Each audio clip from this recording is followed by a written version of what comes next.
caught a bunch of balls in his career. And a lot of times, it's just a matter of,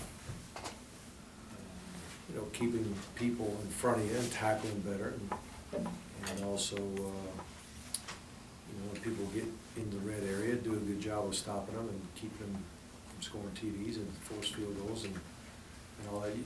There's a lot of zone defenses that are designed to make people throw the ball in front of you, and then you break on the ball and you go make tackles. But when they have the run pass options, it's good stuff. That's why people are doing it all across the country.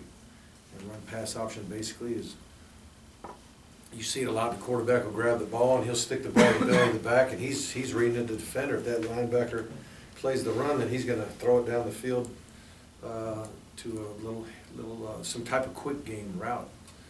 Whether it's a little bubble route or a little quick slant or a hitch or whatever it may be, it's hard to defend that. Or at least it's hard to keep people from completing them.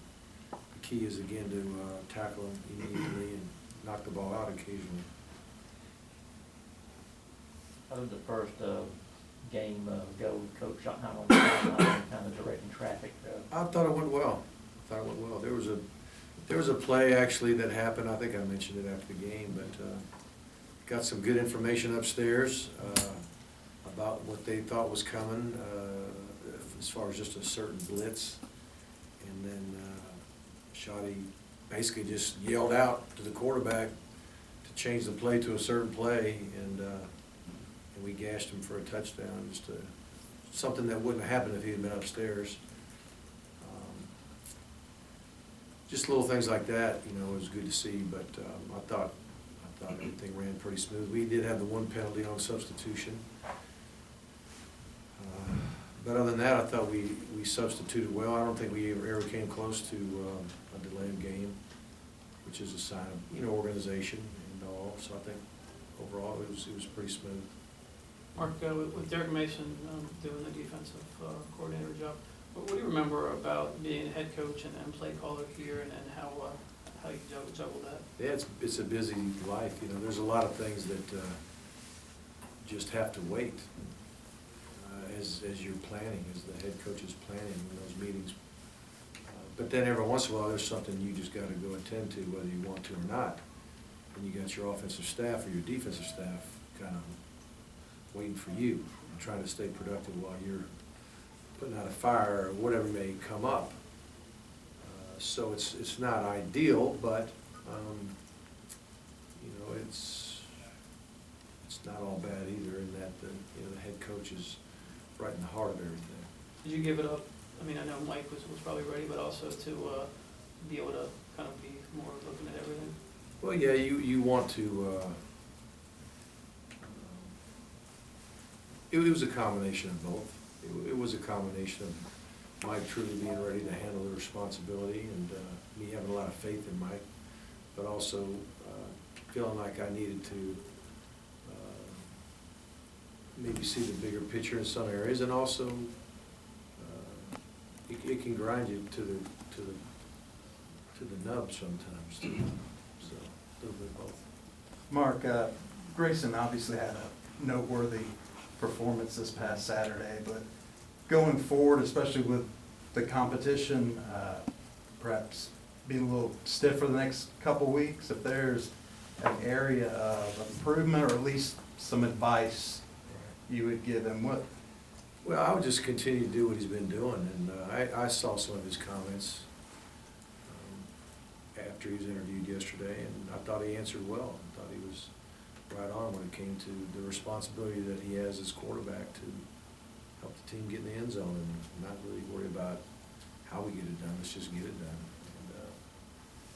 And that's the quarterback's job, is to help the guys around you be successful, regardless of how you go about it. Jake Gaines got the start the other day. This is what y'all planned for him, not necessarily starting whatever, but when y'all offered him a scholarship, it wasn't out of charity. Oh, no, we knew we needed some help there in that position, as far as some depth. Even Chukwuemeka, when we signed him, we were thinking he might help us at inside linebacker. We thought we needed some maturity at that position. And But, you know, when you watch the tape, the guy's a leading tackler, I think, at least one of the years, the last year that he played on special teams. And then when you meet him, you realize he's just a real sharp guy. You figured he would pick things up quickly and, if nothing else, be a great addition to our defense, but do some things on special teams for us. Coach, the offensive line had a couple of points Saturday where made a couple key mistakes. Overall, what was your impression with them? Oh, it was pretty good overall. We had a couple, I think we jumped off sides a couple times. We had that high, hard snap that really was catchable. I think it was more of the transition of Kublano style and Hunter Long style of snapping. It's probably what got us on that. Protected pretty well, really. There was one sack where we had a missed assignment when Bryce got sacked. We should have blocked it just a little bit differently there. But overall, I thought they created some really good space for our backs most of the time. You know, the first series, we weren't very sharp with our assignments. But after that, I thought we put our hat on the right people and ran our feet good and picked up blitzes. And that was, you know, running backs too. They got to be in position to pick up some blitzes along with the line. I thought overall they did a good job. One game, one sack for Jordan Jenkins. It seems like that he's kind of old man River, like Leonard and Lorenzo get a lot of love, but he's kind of just always there. How would you describe what Jordan brings Well, to the field? Jordan's a very solid football player. He lines up properly. You kind of know what you're going to get. He's going to play hard. He's going to play with good assignment and discipline. And the thing about sacks is sacks normally, half of them are out of effort, and sometimes it's out of being disciplined. Sometimes a sack comes to you. Guy gets flushed a certain direction, and there you are where you're supposed to be. I mean, there's times you just beat a guy off the edge and go get him, but a lot of times just being relentless in your rush and also being disciplined. So, you know, we've been able to count on him for those things. He's playing first and second down very well, much better than he did as a young player. And, he's provided good leadership as well. He got voted captain again for the second time, so that's a good sign. That was about the coaching staff. Despite being seniors, both Malcolm and Keith are making their first trip up to Vanderbilt this year. What kind of emotion do you think it is for them after the journey they've kind of gone through? I didn't know that. You're saying who? Malcolm, Mitchell, and who? Keith Marshall. It's their first trip to Vanderbilt? That's what they said. Okay, well, I believe. Me too. They both missed in third grade. Just never think about it, and I just don't ever think about that. I wouldn't have guessed that, but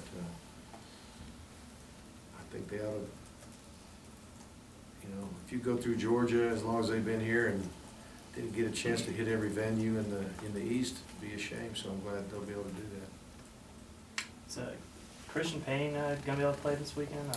Looks like it. He's practicing, and we're gonna, as of right now, we're bringing him.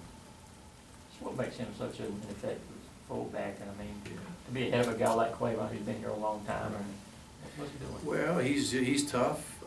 He knows what he's doing. He's a strong kid, very strong lower and upper body strength. He's not afraid to strike. Good fundamentals. You gotta want to. It's a high contact position. You gotta be willing to do it down after down, and he's been doing that and doing it well. What kind of role you think Reggie Carter might have this weekend?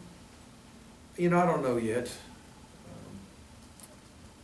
If we bring him, which I think we're planning on bringing him at this point, I'm sure he'll get in there. How much, I don't know. Track. Kimbrough with the club, Yeah, he'll be fine. Yeah, he's coming.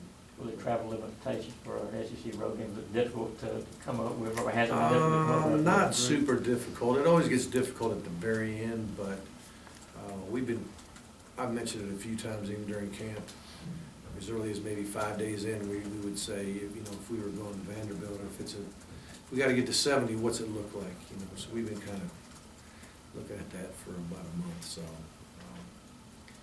it's not that shocking. But you know, in the end, you get down to this guy or that guy. You know, should you bring him or him? It gets a little tough, but overall, it was pretty quick meeting.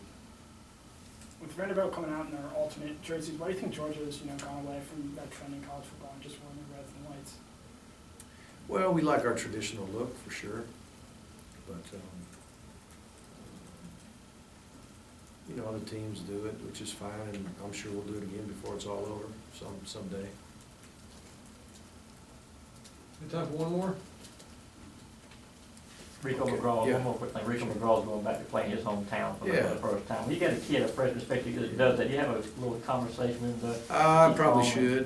I probably should, but they do get excited to go home. I'm sure it's part of the recruiting process. They probably look at that game and go, this will be important to my family and my friends, and so hopefully he'll have a good performance.